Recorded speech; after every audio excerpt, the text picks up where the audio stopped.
Hey, welcome everybody. Welcome to another episode of Politics and Wellness. Excuse the hair, but it's hot and yeah. And I just took a shower, so I didn't want to wet my hair. So it is up. It's been up all day. Hopefully everybody is well, and thank you for joining another episode of Politics and Wellness. I am Captivating Christian, your host. Co-host for the evening will be, of course, you all. Thoughts and prayers, of course, always with Mr. Credential as he, works out what he needs to work out so he can get back into the swing of things. But until then, of course, you guys will be my great and undeniable co-host for this evening. So, of course, at any moment, if you want to drop down and participate, or drop in and participate, you are more than welcome. What's going on in the world of politics today?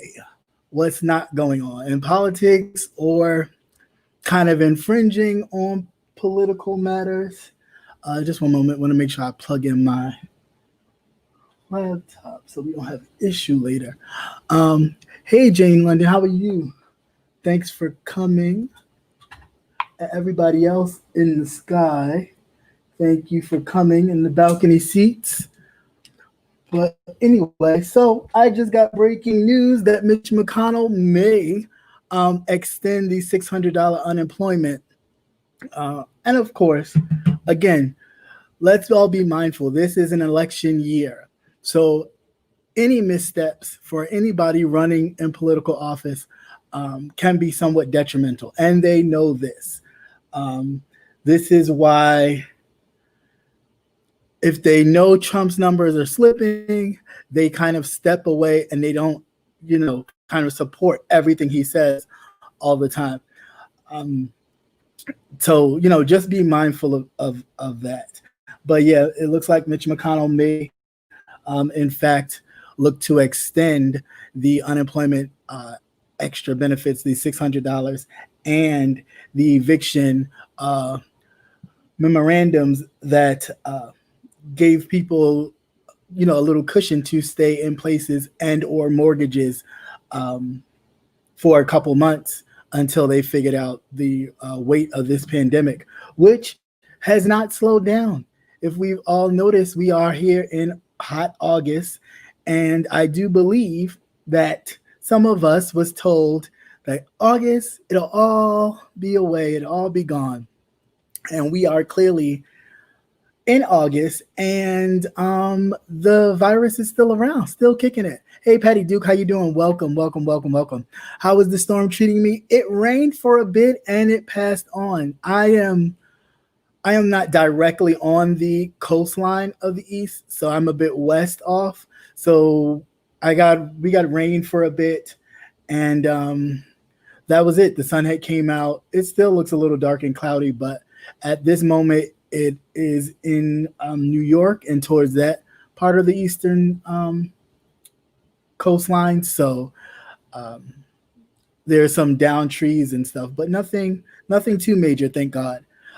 My brother, he lives in the Carolinas, so I texted him last night when they said it had made when it hit land last night sometime or the other night sometime. So he said everything was good with him, so I was pleased with that. Checked on my other relatives that happened to be in the Carolinas, and they were fine. So all is well. And prayers out to those people who have been devastated by that. I was taking a shower and then rushing around trying to make sure I make it here for you all. Is it? Wow. Well, no, it was for a minute. It was raining buckets here, but it has stopped, and now it's like that muggy kind of. So I had to close the windows, cut the air on, and do all that. So here we are. But anyway, like I said, I hope everyone is safe, and you around the storm area, just stay safe. And my prayers go out to you all. But getting back into all of this debacle with our American political system that we have thus far. because I don't know what it'll look like in a couple months. It'll probably look more like a dictatorship if you ask me, but that's just me talking. Hey, brother Nate, how you doing? Lynn T, welcome, welcome, welcome. How are you? Thanks for joining. So, like I said, Mitch McConnell, he opened the door to have a negotiation to extend this unemployment and memorandum, but who knows? I think at this point, a lot of these politicians have taken Trump's say something in front of the camera for everybody to go, ooh, great. And then behind the scenes, there's a totally different tune. So I think him saying that he's looking into extending the $600 unemployment and the eviction memorandum that was in the CARES Act, you say it publicly, of course, it brings a sigh of relief to those who are impacted from these decisions. However, secretly, you may not even want to do it, nor do you have any plans to. It is just that it kind of soothes the nerves of the people and the calls that you're getting, which is unfortunate. I hope that he does actually do this, because it is affecting a lot of people, far more people than we even realize. I just did a story that will air for the 12 o'clock hour on tomorrow, that it is a lot of states. It is far more states than even I thought of that were really affected deeply by this eviction memorandum. The only, I guess, the only brief piece that some people have, and I'm not going to say everyone, because some people have, because it all depends on your landlord, is that they have 30 days once they start the eviction process. So within those 30 days, things can turn around. So you do have 30 days.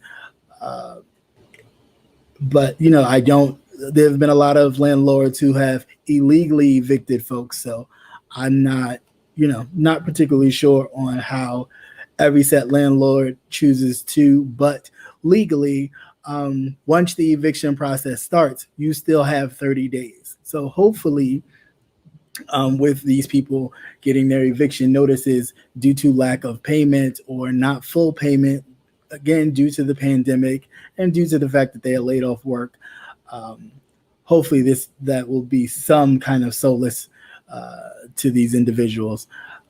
Because it really is sad. It is sad. It's sad and unfortunate, and something that did not have to happen.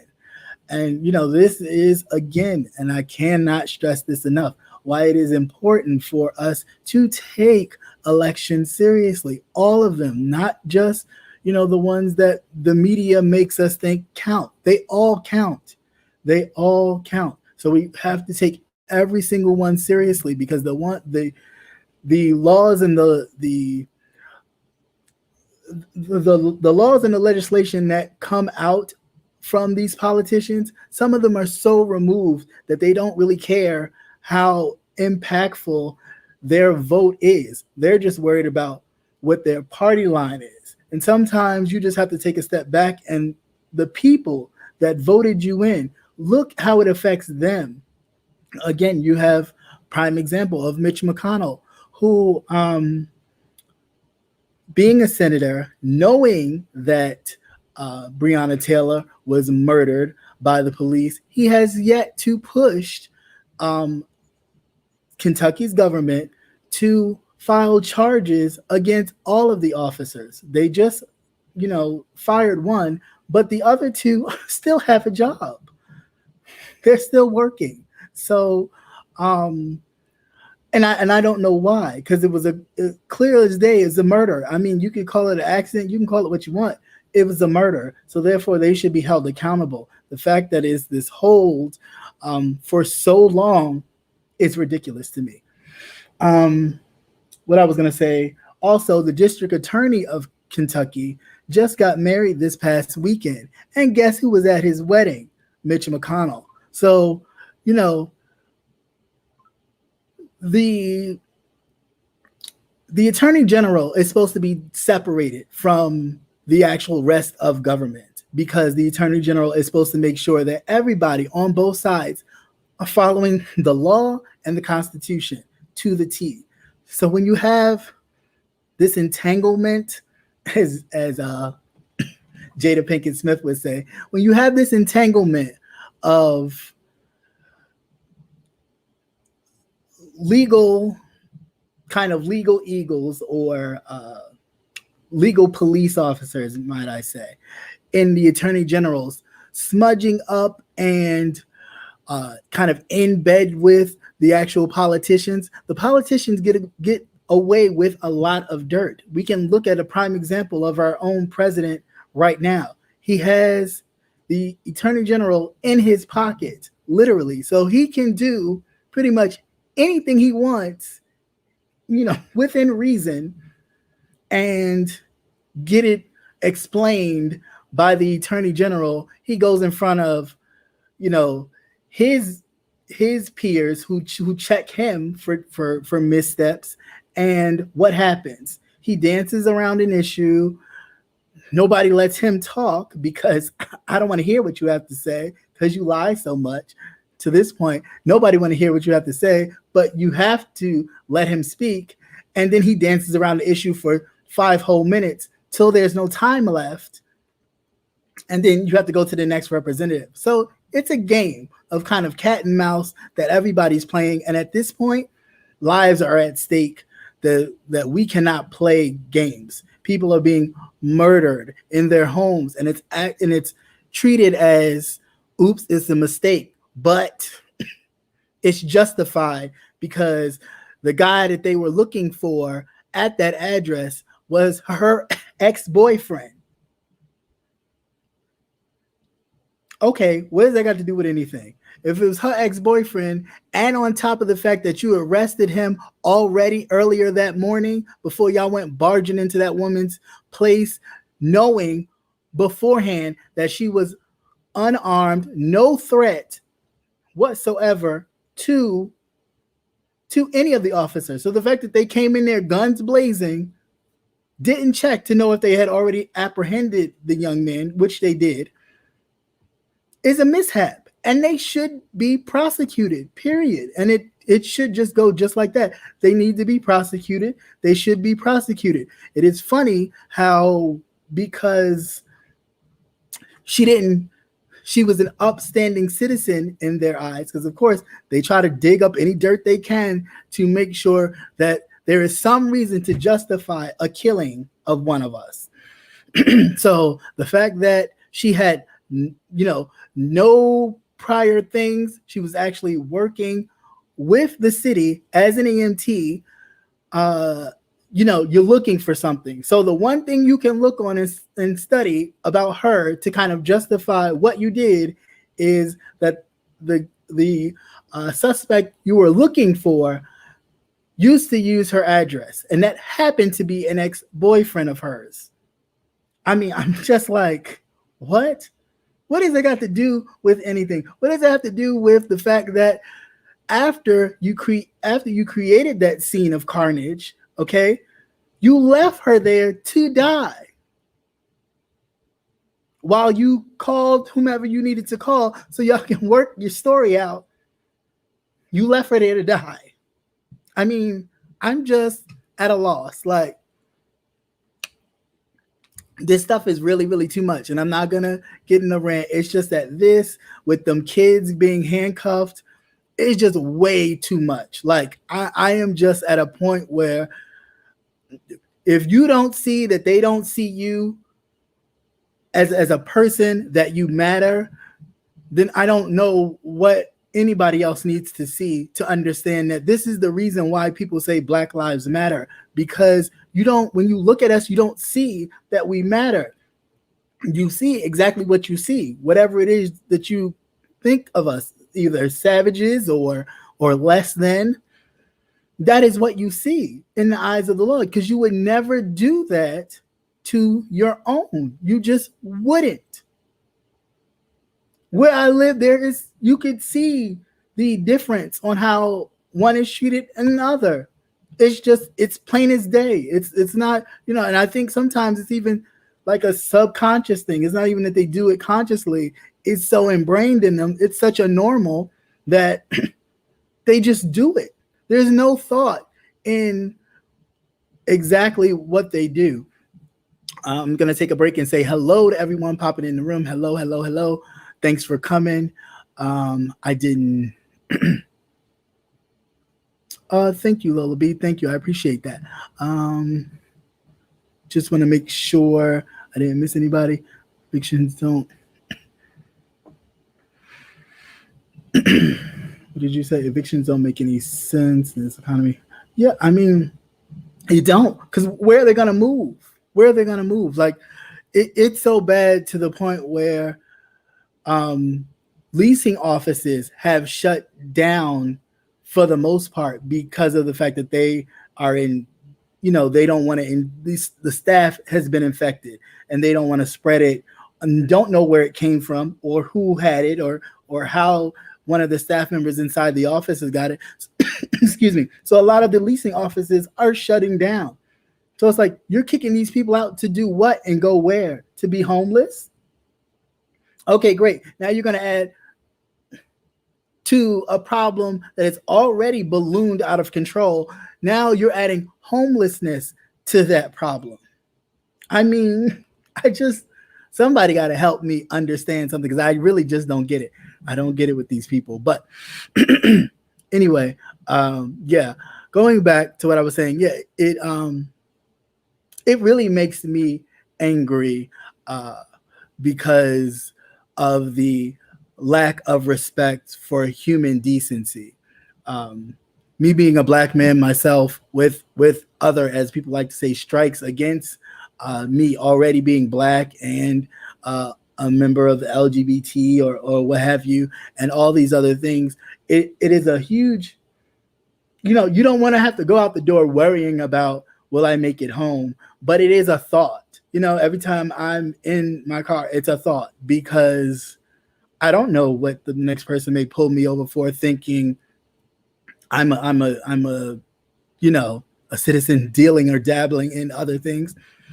I don't know, but I still have to walk around this place with that thought in the back of my head. And it doesn't matter what I wear, because it doesn't. And I'm not going to wear something so you don't look at me as a threat. I don't even think we should have to go through those channels. But the fact that we do kind of make them feel comfortable by wearing our hair this way, doing this, doing that. At what point do you say, well, when will you just be comfortable?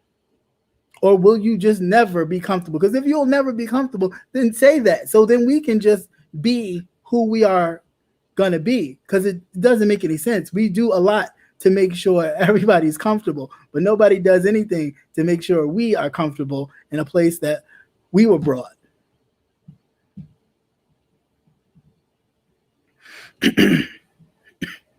Yeah, we do have to hold out, but it's hard. And it gets, seeing those kids on the ground handcuffed like that, and those officers with their guns pointed directly at them, and have nerve to say that is proper protocol for when they encounter a stolen vehicle, is asinine.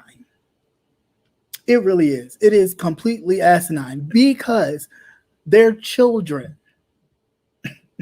At the end of the day, they're children. If that woman, Brittany Gilliam, if her daughter, her nieces, all getting her nails done, were Becky and Samantha and all these other white faces in that car, that wouldn't have happened that way. That wouldn't have happened that way. And there's nothing anybody can tell me that it would have happened that way. It would not have happened that way. No way.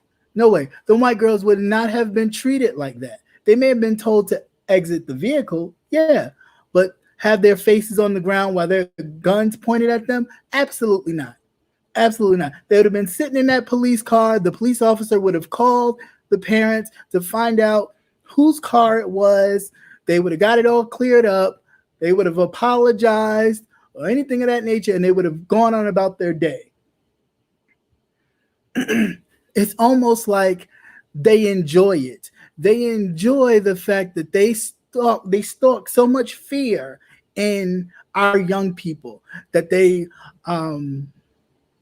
I don't know, just have this presence of power. And it is the weakest thing to see people manipulate and use their power, the little bit of power that they have, to make someone feel smaller. That is the weakest thing you can do with what you have. And I'm so like fed up. It is ridiculous at this point. It really drives me crazy. It really does drive me crazy that you have to live in the world where in which, your defenses is up. As a youngster, when I first learned how to drive, my dad would constantly have the talk like, listen, you do this, you do that, you don't do this, you don't do that. My mom would have the talk. I mean, it would be a curfew like, it's so-and-so, where are you? Okay, you need to be getting home. And I understood that. Sometimes I was a bit like, oh, we just want to hang out. I'm not doing nothing. We're sitting in front of so-and-so's house. We're not doing anything. No, come home. And I didn't understand it. I was kind of like, I just want to hang out. I'm not doing nothing. But I didn't understand it. But as a full-grown adult, and the fact that all of that still resonates in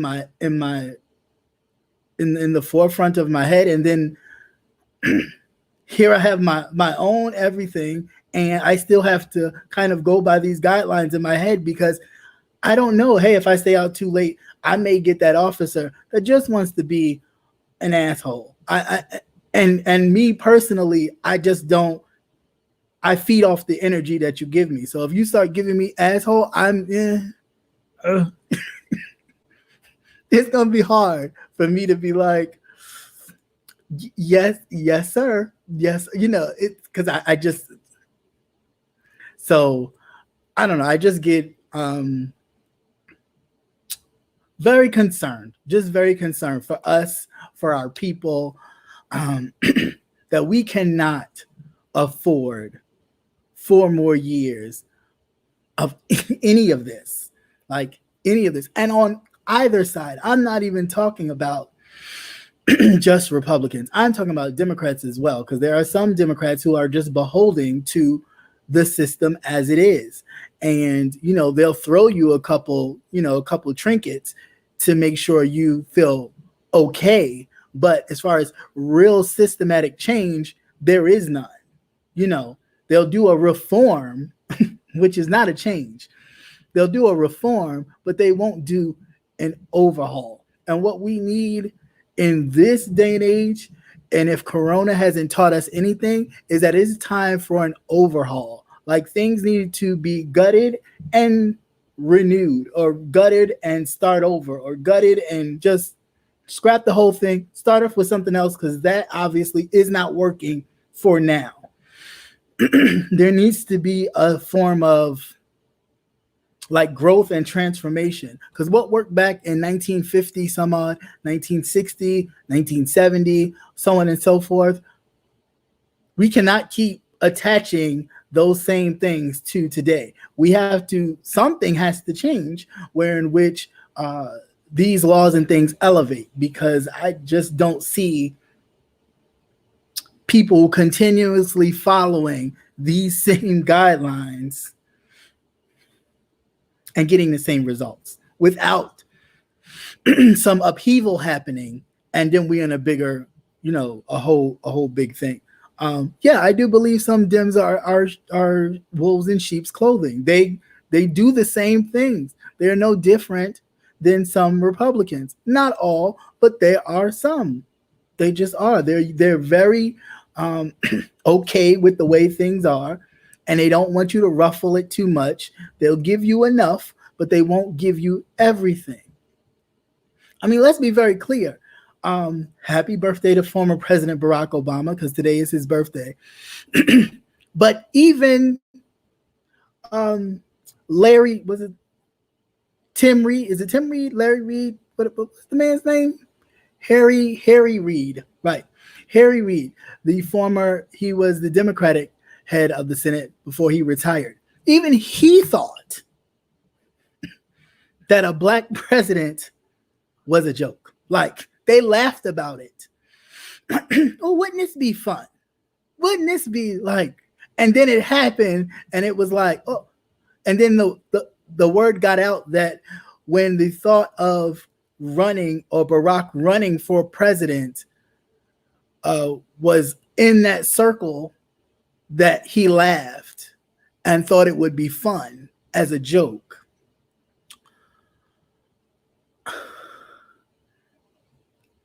We have to realize that the parties may be different, but the psyche is still the same, especially when you're dealing with men and women of a particular age that grew up in a segregated nation, widely segregated nation, publicly segregated nation. Now it's more like kind of secret. I mean, it's coming out more and more, of course, with this president, but before it was kind of secret. Now it's I mean, now it's kind of secret. It comes out more and more because of this president. But back then, I mean, you clearly knew. You had a place that said colored. You had whites only. So it was definite when you went certain places, you knew where you stand and where to be and where not to be.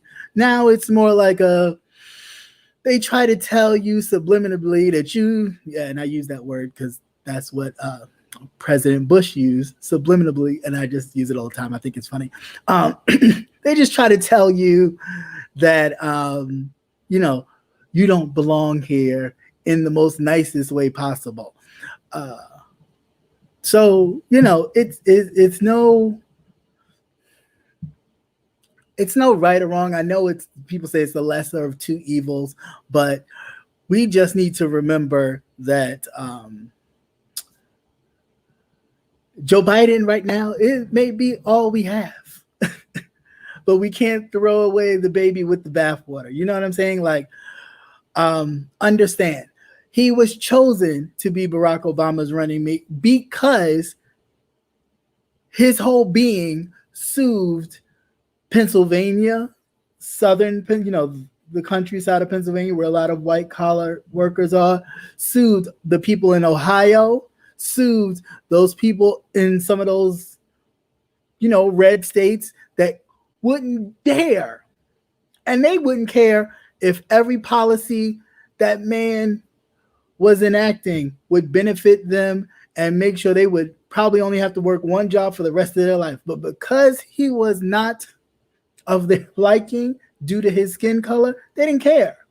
So they needed someone who shares that Trump mindset, but not as much, that could get along with the likes of a Barack Obama, where in which if he said something off color, Barack could, kind of educate, hey, you don't, we don't say that anymore. We say this. Or, yes, of course, there's a lot of professionals that are African-American, and open his eyes to a lot of things. And I'm not saying that he didn't know this, but I'm just throwing it out there, just making a scenario. So yes, Biden was brought on for that, to soothe the rest of the electorate, right?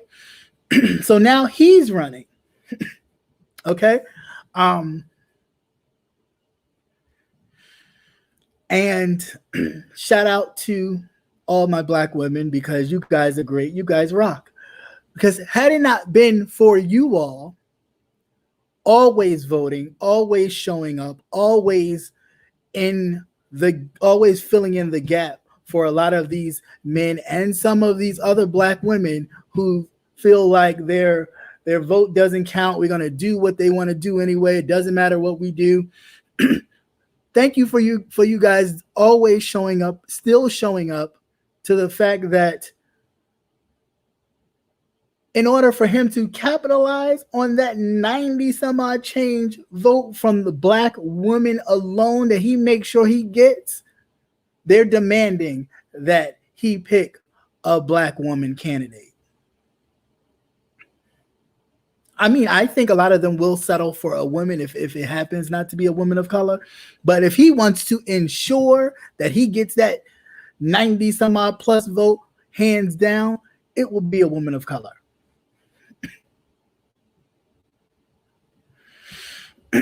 it will be a woman of color. Now, we'll see whether who the woman will be. I already told you my feelings on Kamala Harris, and she's had her people, not her, but her people have had another meeting, with Biden's people to smooth over a lot of their problems with her. The fact that they feel like she's too ambitious, but why shouldn't she be? But again, that's racism. That is that mindset that they choose to ignore, that they don't have, but that they have. And how could you ask someone who's in a VP position not to be ambitious? Who wouldn't be? Who wouldn't be? The man he will be the oldest president we have ever had. The oldest. He will be the oldest president we have ever had to date. And you see all them other pictures of them old men, and you figure, he's really the oldest? And that tells you a lot, doesn't it? That he will be the oldest president. And you look at some of these monuments and some of these pictures of these old presidents, and you thinking, God damn, they old as hell. But the fact of the matter is, they really weren't that old. They look old. They weren't that old. He will be the oldest president. So then why would she not be ambitious? I mean, I don't wish it, but hey, you one heart attack, one stroke. That's it. That's it. The next in line. So why not have someone who is steady, ready, and prepared to take over if need be? Why not? And right, Patty Duke, you're absolutely right. Racism and sexism. And not to mention, I love you women, but a lot of women are sexist amongst yourselves. I don't get that. A lot of women feel, I think a man would be better suited to be president. Why? Who said so? How is it that the rest of the world has had a woman in office as president or leader of their nation, and here we are, 40 some odd white men, but one black, and nobody saw it that a woman could possibly do the job? I mean, I don't get it. I mean, granted, myself, I was not a big supporter of Hillary Clinton, right? Okay, I get that. I wasn't a supporter of Hillary Clinton. I'd rather have voted for Bernie, but he did not win. By whatever means they chose to work that out, it happened. But for the fact that people walked around here, voting for Hillary, voting for Hillary, voting for Hillary, and I'm not talking about, us mainly, but, no offense, I love my white people, but, some of y'all, vote for Hillary, vote for Hillary, vote for Hillary, and y'all went right behind that booth and pulled the lever for Trump. Now, for whatever reason, and again, you can take that gamble because you don't face what we face. And that's my problem with a lot of people. You take a gamble on the lives of other individuals because you don't live that life. None of this stuff up until this pandemic affected most of the Americans that voted for Trump. So much so that they were even contemplating possibly voting for him again. Now, if we want to talk about divine intervention, if this whole pandemic situation wasn't God saying, okay, y'all been playing enough, it's really time to get serious, I don't know what to tell you. And this goes out to all these, evangelicals, all these God-toting folks. If you don't, if that's how you choose to follow suit, cool, then pay attention, because everybody was comfortable pretty much with him up until this point. Pretty much up until this point, he was going to get reelected. It was going to be a tight race, but pretty much he was possibly going to get reelected. I'm waiting for the lie. I'll wait for it. I'll wait. Because he was. This is the only thing that has made people push back a little bit. This is the only thing. Now get that in your heads. Not putting kids in cages, not separating families from the border, not the killing of plenty of unarmed Black men and women way before George Floyd, way before Miss Taylor, all that.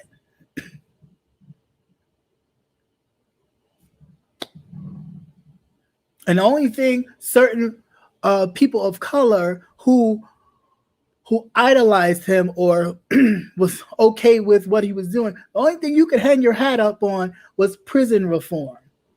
Okay, well, let's be very clear about this prison reform bill, right? Prison reform bill was not for you. It's not for Uncle Poo Poo and Junebug, who's sitting in jail right now with as COVID rampantly runs through our prison system. It wasn't for them. You know what who prison reform was for? All of his friends and Jared Kushner's father, so they can get out of jail. All the people with money who happen to be in jail for fraud, for bank things, insurance things, crooked politicians, crooked businessmen. That's what prison reform was for. It was for them guys. It was not for us. Yeah, they toted it around like it was for us, and they saw a possibility to snag on it by releasing that woman. I forgot her name, but releasing the woman, and she just, oh, thank you, Mr. Trump. Oh, thank you, Mr. Trump. Oh, thank you, Mr. Trump. But come on, like seriously. Seriously, cut it all the way. Because again, if she knew exactly how things work, hey, first of all, your governor, you was sending that appeal all them years to your governor, and your governor said, hell no, and let you stay in jail and continue to stay in jail. That was your governor's doing. Again, that's why I say it is best, it is important, it is imperative that we vote locally. We cannot just think, oh, you vote for the president and his platform, you can get everything on his platform. That is not true. Anything on his platform that a governor in your state doesn't like, guess what? You won't get it. But you won't know you won't be getting it. You'll just go, to wherever you say Obama or the Affordable Care Act. I'm gonna stop calling it Obamacare because for some reason it just makes it sound like, I don't know, something crazy. But say like you go to use the Affordable Care Act and you think, okay, they say everything's covered. And you go to the doctor and you have the procedure done and you thinking you all covered from this because that's what they said, right? Yeah, right. And then lo and behold, your procedure's over and you get this big ass bill in your mailbox like, whoa, what do you mean you don't cover this? Oh, yeah, no, because we don't, your state doesn't cover that. So you have to come out of pocket and pay for that yourself. That's how this works. That's how this works. So if you ensure that your governor is along party lines, or at least, if not party lines, at least he is looking at it as a thing where what is best for my people in my state. Now, the one thing I can say, I side-eye the governor of Maryland, Mr. Hogan, quite a bit.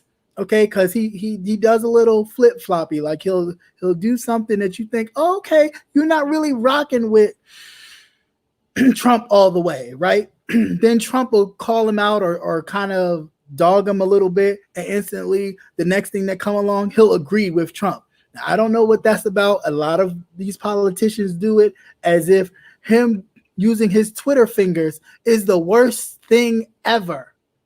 I really don't understand that. I really don't. I would rather you sit there and talk about me, talk about like my channel's trash and this, that, and the other. I'd rather you sit there and talk about me till you blue in the face and stand on my own principles, on my own merit, on what I do, regardless of what you say, and let you eat your words.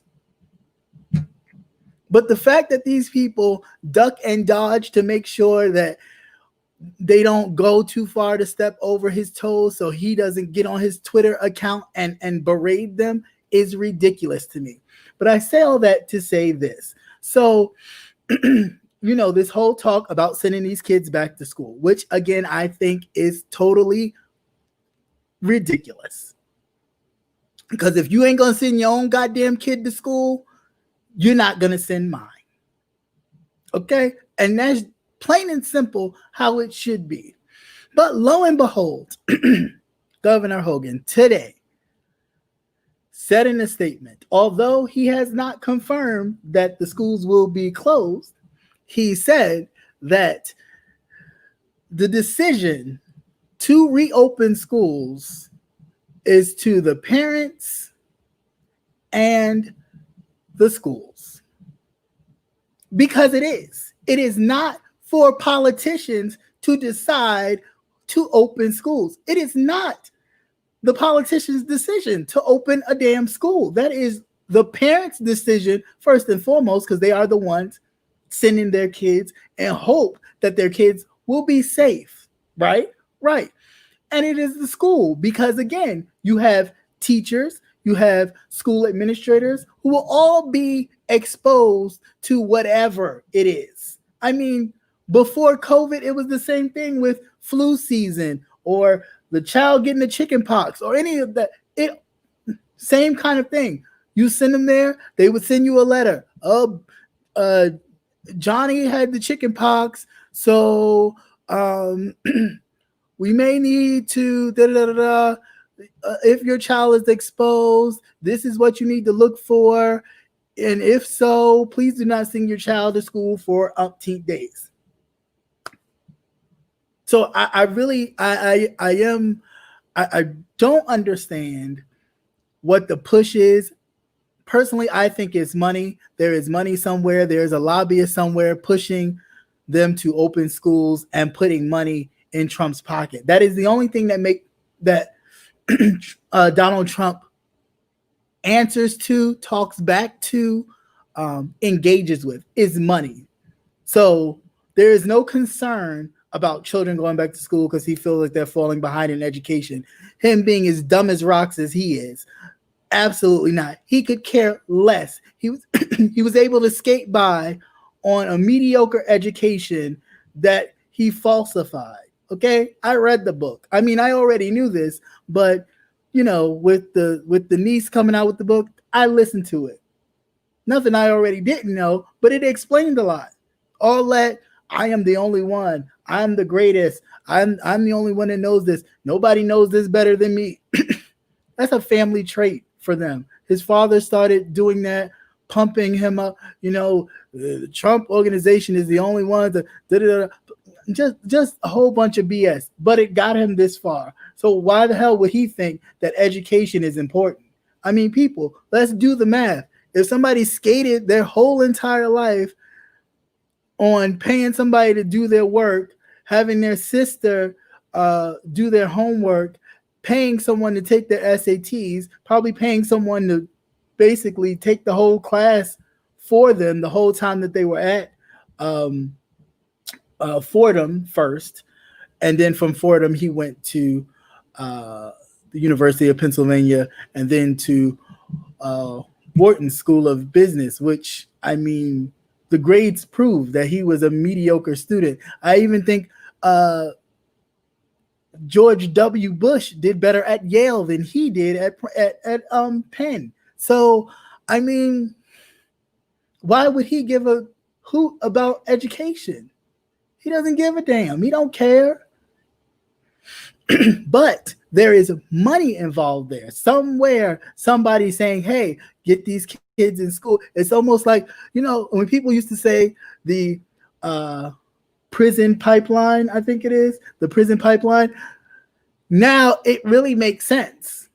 Now it really makes sense. If you really did have a kind of like a birth to prison pipeline, and school was involved in that pipeline to send them through the schooling system and then funnel them into prisons, because prisons have to have or maintain a certain amount of occupancy to be run, right? So if that really was the case, this makes it very clear that that is exactly what is happening. You're not looking for no other alternatives, right? You're not doing homeschooling. You want them to actually go to a building that you have no idea whether it's safe or not. There are no guidelines. All you sit there saying, we'll follow the guidelines by the CDC. You mean the same CDC that you're trying to discredit right now? Every time they say something that opposes you saying, oh, everything's great. Yeah, I mean, it is what it is, but people are dying. But, what do you mean? People should not be dying. Sick and infected? Yes. That goes, but actually dying shows a lack of everything, a lack of preparedness, a lack of anything. Just let it happen. Over 150,000 people? Come on. Like, what? Are we serious? It's real. Like, it can't get any more in your face than this. There's a reason why they're pushing these kids to go back to school. It is to create this pipeline. And of course, we already know you don't have to be a rocket scientist to figure out that every private school will be doing remote learning. Why? Because their system isn't affected. They don't have to worry about that, school to prison pipeline. They don't have to worry about that, because that's not where their slavery, their free labor comes from. Their free labor comes from our inner city school system. The one where the minute Tariq is disruptive in class, he's labeled as a problem. There's no kind of nurturing, trying to find out what's wrong with Tariq, why Tariq acts out the way he does. It is a quick dismissal and to put him here. And because this virus, or the lack of construction around protecting Americans around this virus, has disrupted this pipeline, the prison system is losing money. And they're definitely losing money that more people in the prison system are getting infected. So therefore, that's even stopping the process of it funneling more bodies into the system, because they're losing bodies that's already in there. So if they're losing bodies that's already in there due to this COVID virus, they need to refill them. So yeah, we need to get these schools open so we can get this system back running, right? I'm just saying, at this point, enough's enough. Like, you really can't do no more. Let's see. Let's see. Okay, I'm going back. I was surprised to learn that too. He was. Let's see. Okay, I'm done. Anybody else have any questions, comments, or concerns? I'm just running through the thing because I know I missed a lot of y'all, but when I just start rambling, I just start going. So please forgive me, charge it to my head, not my heart. Because I just be rambling. Some people prefer to get the money and announce closes. Yeah, and then that's a whole nother thing. Speaking of the money, the fact that they feel like they can hold money over someone's head to demand that they open or hold back funds. Again, this is where, when you're voting for a particular person, be mindful. Because what really happens is, first of all, he can't hold no funds. Again, he will be held in that whole impeachment thing, okay, if he tried to do that, because he does not have the power to withhold money from any state. The people that have that power, Congress has that power. They hold the pocketbook. Even if an executive order was given, he cannot he cannot hold the money. That's almost like putting kind of putting a note on something, like a Post-it. He can put the Post-it on it all he wants, but he cannot hold the money from the state. Now what the particular state can do, now if it's for example, Ron DeSantis, who's an ass kisser for President Trump, or Greg Abbott, who I am surprised at him. Here you are in a wheelchair, and you know what? I'm gonna stop. But anyway, well, so what the governor can do is, once those funds come to his state, he can then hold them to whatever school may not choose to open for whatever reason. But the president himself, he cannot do that. I know he talks a lot of hyperbole bullshit that he thinks he can do everything, but he cannot. I know, I got something I'm drinking. But he thinks he can do a lot, but he really can't. But this Senate has let him, you know what I'm saying? This Senate has let him do so much, to the point where at some point, I don't even know if a lot of this stuff will be reversible. Tell you the truth. I don't know. Because you see how long it took us to even be on the uptick with what we came out of with President Bush and going into Barack Obama. It took a whole 8 years, 2 terms, to see a plus side. Okay, because to be very clear, when he walked in office, we were headed to like numbers like what we're looking at right now. There was no mistaking that if he did not act right away, that we would be right here where we are now. We would have been there back in 2008. So with the quick thinking of the people around him, because again, he's not versed in financial things, so he did not know. But he surrounded himself with people in the know to know what exactly he could do to make a difference, to kind of stop the bleeding. And so they went to work and did what they could. Now, was it the best? No, because who benefited from all these bailouts, as they always do? Rich people who already have money. So, you know, when people are always talking about welfare and people on public assistance, let me explain something to you. The biggest welfare recipients, rich people with that already have money, they are the biggest welfare recipients ever. You know what they call them? Subsidies. Same thing.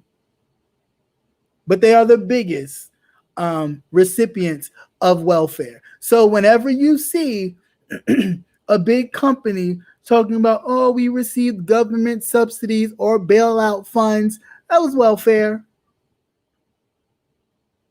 Welfare. Speaking of which, anybody looking for a car? Hertz, you know, back in May, applied for bankruptcy. They have to get rid of 200 and some odd thousand vehicles, right? To clear their bankruptcy. They have to get rid of these cars by December 31st of 2020. How they're going to do that, who knows? They may put some of their cars up on the Hertz.com website, which is a site where they sell their cars. So that's what they may do. But that was interesting to me. Like, oh, you mean to tell me? And then that too. You mean to tell me you have to get rid of these cars, right, for your thing?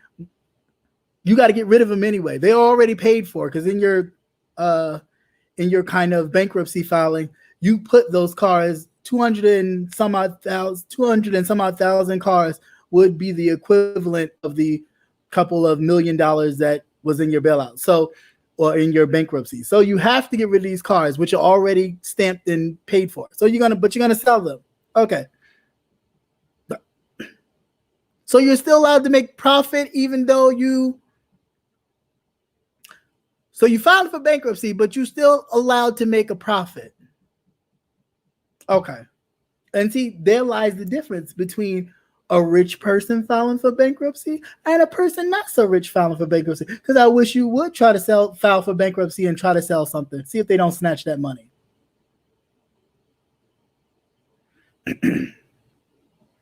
We got two sets of laws here, folks. And yeah. The rich get to walk around lawless. I mean, it kills me even when people say, well, he's a good businessman. He's a good businessman. Where? What businessman you know successful got bankrupt 6 times? Where? He doesn't even build a building anymore. All he does is slap his name on it. For what? Because he was on a TV show, okay? And again, somebody glossed it up as if, look, he's a businessman. He gets to pick an apprentice. We're going to run with this show. You did it for years. So now everybody want to sit back and go, oh, yeah, I don't think he doesn't, seem like a good fit for president. You knew he wasn't a good fit when he said he was running. Everybody thought it was a joke. Even he thought it was a joke. He started making side deals to ensure that when he did not win, he was still going to make money. Which is the reason why he got involved in the Russia situation. Because he figured when they said they was going to help him, he figured that they don't even have the capability to help him become president.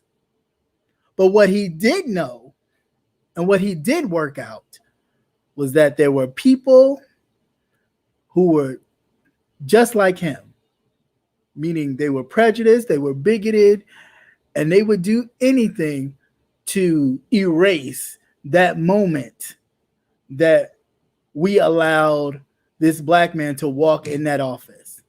So much so that every president, every newly elected president, and every former president, as the close of the year from the first president's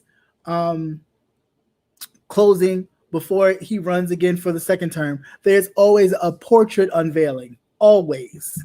It has been that way since, I guess, the White House pretty much started doing it. Who knows? Because I don't know that far back as to when. I know John Adams was the first one to be in the White House, but I don't know if he started the tradition or not. I will look that up. But it's been going around for a while. They've been doing that for a while, and they then take the portrait and hang it in the White House. The fact that this man refuses to let the former president into the White House to hang that up says a lot. There's no discussion that needs to be had about that. It is clear what it is. It's in your face.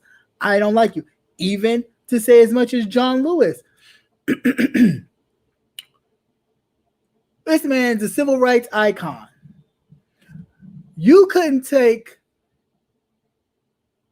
the same amount of time it took you to berate them people who were protesting by that church just so you could walk across to the park, hold the Bible up, and do this. Not say nothing, but just do this.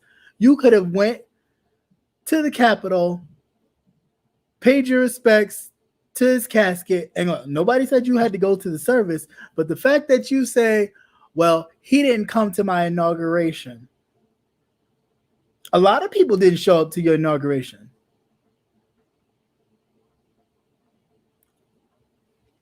A lot more people gave money to your fund, to the inauguration fund, than actually showed up to your inauguration. It's fact. You got tons of money, but no people. But why did you get the money? Because they know that that's what you answer to. And that's the only way to get your attention. And he's going to milk it. He's going to milk it. He's going to walk out that office, trust and believe, with money falling out of his behind. Now, what he's about to do in the next couple of days, now watch me, he's about to fire the new New York Attorney General, right? Or any other lawyer in New York who works in the Attorney General's office, who is gun-ho on continuing to search into his finances and dealings and the bank fraud and insurance fraud. Oh yeah, he's going to fire them. He's going to fire them. And Bill Barr is going to allow him to fire them. Until he loses, okay, we won't know jack diddly squat about what's in his finances unless somebody is bold enough to just come forward and let it out, because he's about to fire a whole lot of people. And then they're going to say, well, it's the president. He can do that. He can do that. He can do that. Sure he can. But is it right? You know why he's doing it. That's the point. It's not about can he do it, because of course he can do it. But is it right, the reason why he's doing it? No, it's not. No. And, lastly, please, Lord, please, pray for Supreme Court Justice Ruth Bader Ginsburg, okay? Because they are already setting up either for her demise or for her to step down. So I'm going to need y'all to really pay attention, to be as focused and as diligent as possible, because if that happens, the highest court in the land will be a no-go. A no-go for nothing. A no-go for nothing. And I'm telling you that as much as I know. A no-go for nothing. Now, the only thing the Democrats can do, if that happens, God forbid, is fill the federal courts with liberal judges to kind of even out the balance. Anything has to go to the highest court in the land. If that happens, you can forget about it. You could totally forget about it. They'll be back and forth battling between the Supreme Court and federal court. The Supreme Court and federal court, everything will go back and forth, which means nothing will actually see the light of day. And this is something that these Republicans are working on right now. Why? Because they know Trump may not make it out of here. But if he don't make it out of here, we're going to burn this thing. We're going to lock this thing down so tight, you ain't got to worry about it. And all this to do what? You're not like, it's not about ensuring the dignity of this nation. It's all about making money for these people. It's all about making money. And that part is the most disgusting part. That is definitely the most disgusting part. It's like, when do we stop like just making money and really be serious about the people? But I don't know. But anyway, you guys, we have been on here for an hour and 4 minutes. It's been great. If anybody has any questions, comments, or concerns, you can put those in now. Other than that, if not, I will do you guys a good night, because, yeah. Hey, and welcome to everybody who came in late. Sorry, you're going to have to watch the replay a little bit. But, yeah, I know she is definitely holding out on her. She's holding on. I'll give it to her. She's a very strong woman, and she's definitely holding until set time. But I just really hope that we turn out. We turn out and pass the plate, right? I hope we definitely turn out and vote. You guys, seriously, thank you all for coming. Please know that this is very serious. There's nothing to play with. Our votes are our voices. They are everything within us. We do our ancestors a disservice when we do not engage in a system that thought of them less than human and treated them as such. So the privilege that we have, the honor that we have to go to a poll and to go to a poll and actually vote is an honor, and we should be honored by it. We should not take it lightly that someone, just because it wasn't us or just because we didn't get to see it, doesn't mean it did not happen. You can clearly tell that it did from the way that they do things now. I mean, this whole situation is going to change voting. You know, it's going to be crazy. It really is going to be crazy come November. And just this last note before I go, the census, please, please, please, if you have not filled out your census online, please do so. Because what is happening, they are stopping the census. So, before people used to come knock on your door, ask you questions. If you haven't filled it out, they are stopping those people from coming around and knocking on your door. Why? Because they want to make sure that your communities don't get money, your communities don't have the resources nor the representation. Okay? Meaning people in Congress that will fight for your issues. So they are shutting down the census early.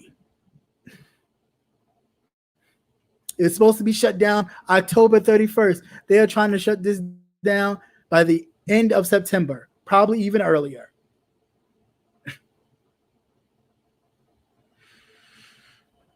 So please, please, please fill out your census.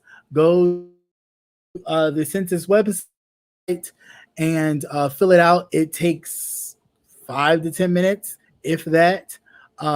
It is important. Your communities depend upon it. Your vote depends upon it. That's where you get your representation. Gerrymandering depends upon it, where they get to choose and slice up different districts to have more Republicans in your area. That's how you end up with school boards. And no offense to anyone, I'm sorry, but that's how you have school boards in predominantly Black areas, and everybody on the goddamn school board is Caucasian and live in the suburbs. So, I mean, listen, it is important that we do that. So please, please, please do your census. If there's someone that needs help with it and they don't know how to, you can guide them through it. Please do so. Again, it is important for our communities and the resources for our communities, because they will utilize their resources. Okay. They may have more money, but they don't turn down no money. They don't turn down no money. They don't turn down no welfare, but they'll make you feel bad about it and talk about, oh, welfare recipient, oh, pull yourself up by your bootstraps and all this other garbage. But they do it. They do it every day, all day. So I'll be damned. You're not going to sit here and you're not going to take what's mine and take it for yourself and your kids when you already have it. No, you're not going to do that. So please, please, please, I encourage you all to please, please, please fill out your census. Other than that, Thursday, please come back. The Gentleman's Panel will be here on my channel. We will have some special guests and some announcements to make. So please make sure you're in the building for that. Other than that, I pray you all have a blessed evening, a continued prosperous and healthy week to come, and a great weekend. But it's been great. And thank you so much. Like, really, guys, thank you so much for always showing up and showing out and letting people see that, hey, you don't need to talk about mess and garbage. You can talk about real stuff, real issues, and the people will still show up. And who cares if I only have, a few people? Those are the people that care. Those are the people that matter. Those are the people that know what's really going on, and I'm here for it. So please, please, please know that I am very grateful for you all showing up and just being here. It's a great encouragement to myself. It's not easy, to do all this and kind of get all this stuff going. And even with the technical issues, I'm gonna just say I ain't really too fond of Miss Google, because I think I know that Miss Google, works different other circles. She putting her offering in a whole lot of plates. She going to all these churches, putting the offering in a whole lot of plates. So when you say certain things, or when certain things are mentioned in certain things, take a little while for this to download. It's a whole bunch of mess, but whatever. Still pushing through, because hey, we all need to know. We all need to know what's going on around us, and we need not to be blinded by things that are shiny. Definitely not anymore. You ain't gonna get us with the, "Ooh, look at this! Isn't this shiny? Don't you want this?" No, we need to know the facts. Are they trolling you? I don't know. I really don't know. You couldn't. That's a good question, Armand. I have no idea. All I know is it's a lot of. Before it was smooth sailing, like when it was just really not really getting into stuff or just talking lightly, it was smooth sailing. Everything was hunky dory. The more it seems to be getting into like real deep stuff, and everything is like, it's say an hour. I go to sleep, wake up, it's still an hour and change. I'm like, the hell? Cut the computer off, cut it back on. It's just a whole bunch of mess. So, and it's been a bit discouraging because I don't want to leave you all hanging. I try to be, as punctual as possible and still give what I can. But it's been a bit frustrating, but it ain't going to stop me. We'll just find another way around it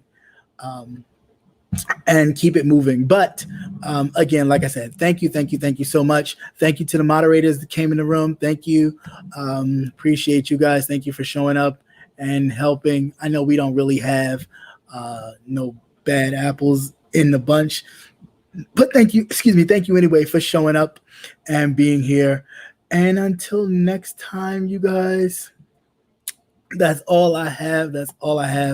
Until Thursday. So make sure you come out, and I'm sure you guys will enjoy. Sure you guys will enjoy the gentleman's panel on Thursday. Because if you know me and my usual panel topics, it's going to be fun. It's going to be fun. Be prepared for the game, though. Be prepared for the game.